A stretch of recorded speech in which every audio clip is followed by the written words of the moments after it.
और पुण्यात्माओं, दास बार बार कहता है ये एक डूब बाट के गीत नहीं है, ये उस समर्थ की महिमा है, उस समर्थ का ज्ञान है, उसके दिए हुए विधि भक्ति मंत्र हैं। इनसे वही लाभ होगा जो दास बता रहा है, भगवान ने बताया है। अब जैसे जब तक हम सुखी हैं तब तक हम कोई भी भक्ति कर रहे हैं, किसी भी देव की, किसी इष्ट की, या ना कर रहे हैं, तो आपके वही प्रारब्ध के, किस्मत के कर्म ही आपको प्राप्त हो रहे हैं। जैसे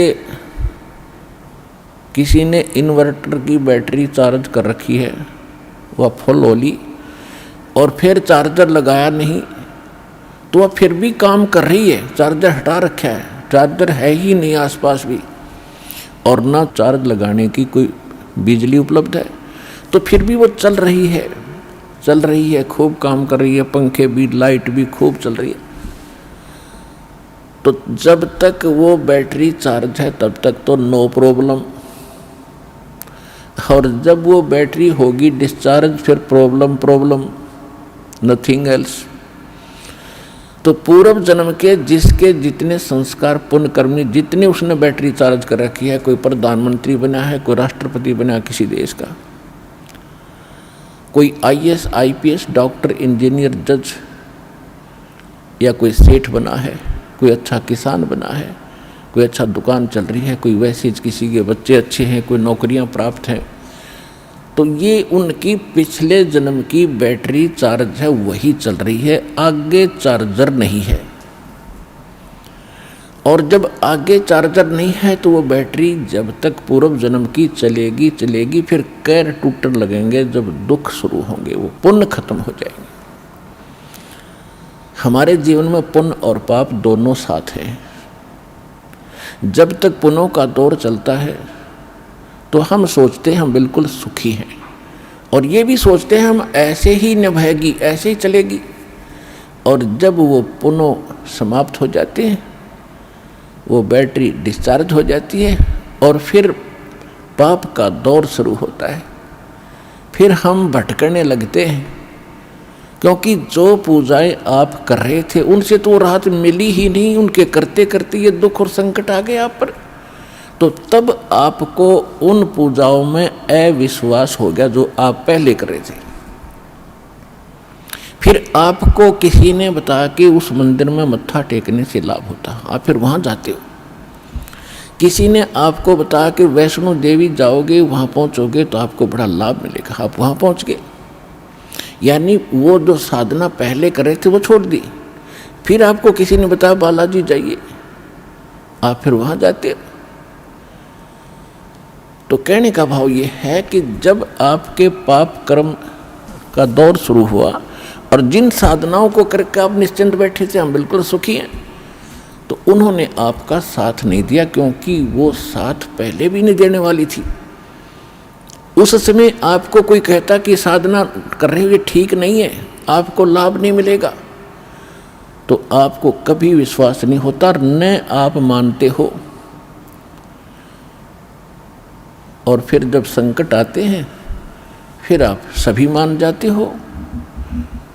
तो कहने का भाव ये है दास का कि आज आप यहाँ जो आए हैं,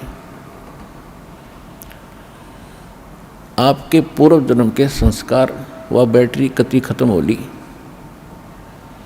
अब हम देंगे चार्जर उस परम पिता की पावर के लगाने का, ये भक्ति विधि।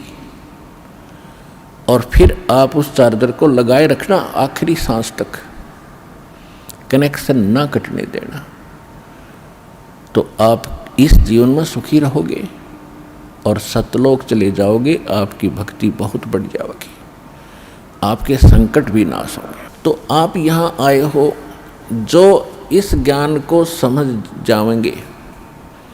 यहाँ पर दो प्रकार के प्राणी पूरा लाभ उठाते हैं।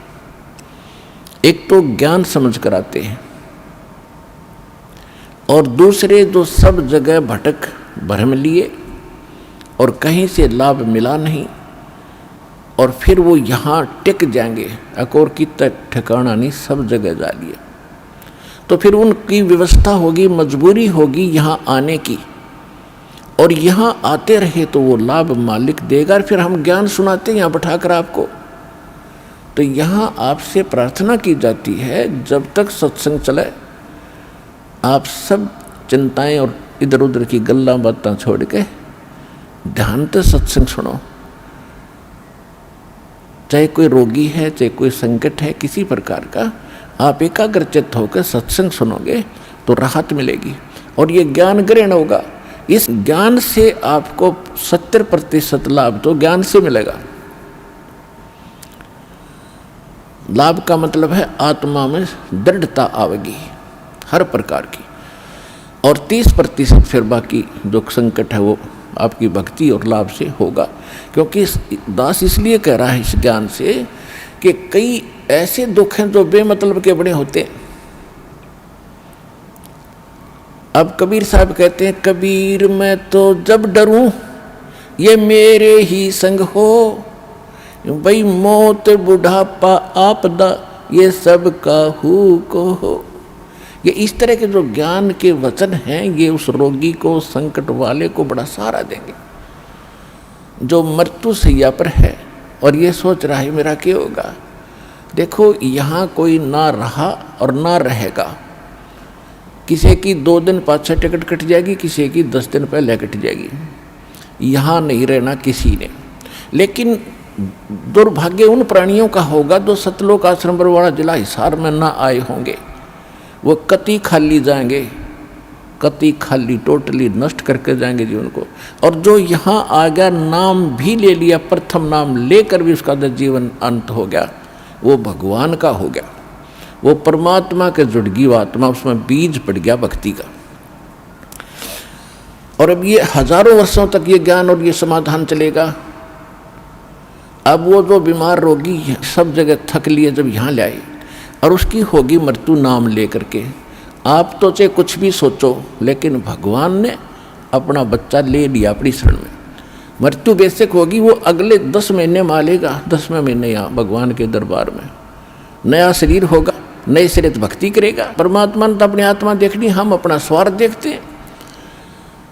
और 10 दिन 1 2 4 महीने और भुगता तो हम ही कह देते भगवान इसने ठा ले, हे भगवान ठा ले।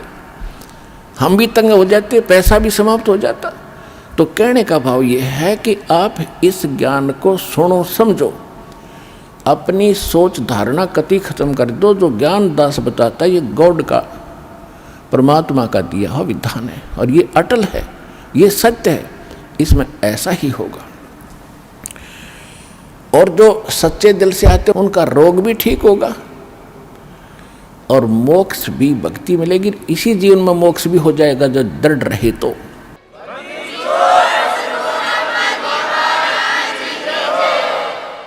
इसके अतिरिक्त और भी बहुत सी, क्योंकि ये विधान है भगवान का और आप हो बच्चे पहली कक्षा दूसरी तीसरी के, इब जैसे कानून की किताब को तीसरी चौथी कक्षा का बालक कैसे समझ पाएगा। लेकिन बार बार दास समझाएगा तो आपके हृदय में ये अवश्य जचेगा, विश्वास होगा, क्योंकि ये गॉड गिवन स्पिरिचुअल नॉलेज है, परमात्मा का दिया हुआ अध्यात्म ज्ञान है। तो जब आप यहाँ आ गए और सच्चे दिल से भक्ति करने लग गए, चाहे जितने भी सांस इस सिमरण में आपके गए और वो आपके गुड अकाउंट में है, और बाकी का जो समय आपने चाहे राष्ट्रपति बनकर व्यतीत कर दिया वो व्यर्थ बताया है। तो यहाँ आने वाले जितने भी भक्त हैं, चाहे रोगी हैं, तो किसी प्रकार का उनको संकट है, तो उनके लिए वो दुख वरदान बन गया।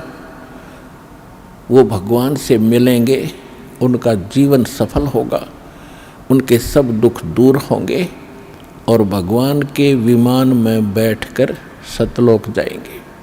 ये लिखवा लो मेरे पे।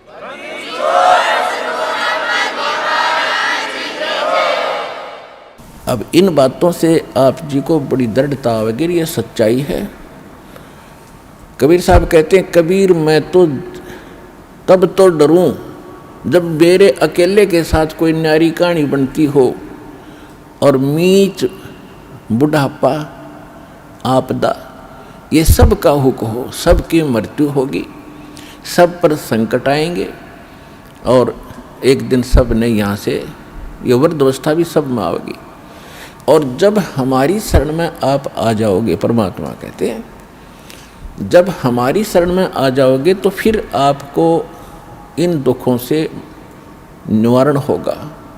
अब जैसे मृत्यु भी होगी तो आम व्यक्ति की तरह नहीं होगी जो भक्तिहीन मरा करते हैं। कबीर साहब कहते हैं आए हैं सो जावेंगे ये राजा रंक फकीर, एक सिंहासन चढ़ चले एक बंदे जात जंजीर। अब जाना तो सब ने है, भगवान चले गए यहाँ छोड़ के इस गंदे लोक में, बता कोई रहने की जगह है। आज आप जिन कोठियों को बनाकर, मकानों को बनाकर अपना मान गए, आपकी होगी मृत्यु। आप 50 वर्ष के बाद, 30 वर्ष के बाद, दोबारा 20 वर्ष के बाद वापस आओगे तो वह पता नहीं कितने टुकड़ों में बट चुकी होगी। पोता पोती पता नहीं कितने कुछ ना अपनी अपनी कोठड़ी बांटे बैठे होंगे, और आपने बढ़न भी ना दें, उसमें प्रवेश भी ना कर दे। तो क्योंकि भाई भाई ना नहीं देता है कि, और पिताजी का तो बहुत दूर नंबर, दादाजी का तो बहुत दूर नंबर है। तो कहने का भाव ये है, यहाँ से मन हटाओ, ये लोग ठीक नहीं, आप यहाँ मजबूरी और अज्ञानता से फंसे पड़े हो। अज्ञानता भी नष्ट होगी, मजबूरी भी समाप्त होगी, क्योंकि हम समर्थ की शरण में आ चुके हैं। अब आपके ऊपर काल का कोई विधान काम नहीं करेगा, दयाल का करेगा, यदि आप भगवान की मर्यादा में रहोगे। जब लग हंसा हमरी आना, काल लगे ना तेरा बाना। भगवान ने कह दिया था इस काल को कि जब तक मेरी आत्मा मेरी मर्यादा में रहेगा तो तेरा अटैक नहीं होगा उस पर।